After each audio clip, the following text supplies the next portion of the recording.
Welcome to the world of online learning. We at GK Online Learning Tutorial provides its subscribers the topics from software engineering, project management, quality management, strategic management, mathematics and other topics. Today's topic is software requirement engineering. Please like, share and subscribe to our channel for continuous support. So the continuation of the requirements validation. There are several techniques which are used either individually or in conjunction with the other techniques to check entire or part of the system, like text case generation, prototyping, requirements review, automated consistency analysis and walkthroughs. What is test case generation? Requirements mentioned in SRS document should be testable. They conducted test or the conducted test reveal the error present in the requirement. It is generally believed that if the test is difficult or impossible to design, this usually means that requirement will be difficult to implement and it should be reconsidered.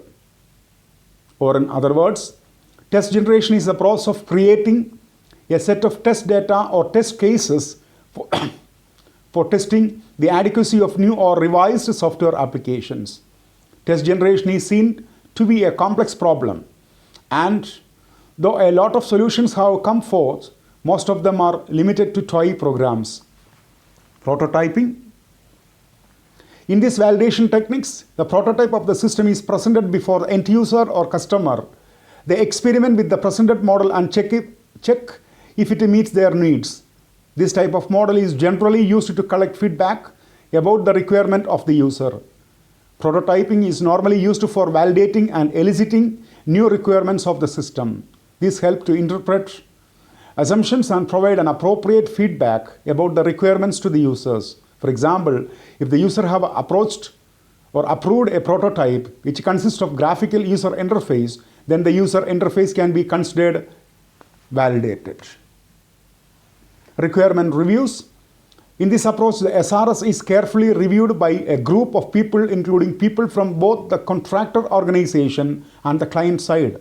The reviewer systematically analyzes the document to check errors and ambiguity.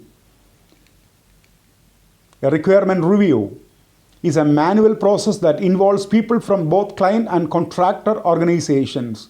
They check the requirement document for anomalies and omissions. The review process may be managed in the same way as program inspections. The problems encountered during requirement validations are listed, like unclear stated requirements, conflicting requirements are not detected during requirement analysis, errors in the requirement elicitation and analysis, and lack of conformance to quality standards. To avoid the problem stated above, a requirement review is conducted which consists of a review team that performs a systematic analysis of the requirement, which I mentioned already. It will be, that is, a team will be both from the contractor organization and also from the client side. At the review meeting, each participants go over the requirements before the meeting starts and mark the item which are dubious or need clarification. Checklists are often used for identifying such items. They ensure no source of errors, whether major or minor, is overlooked by the reviewers.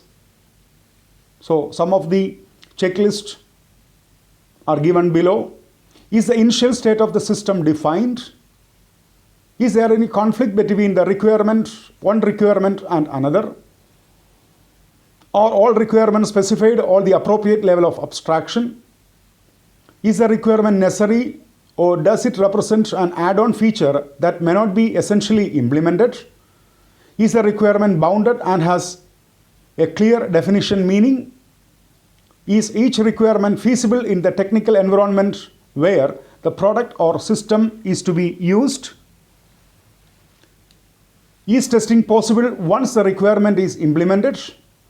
Are requirements associated with the performance, behavior, and operational characteristics clearly stated?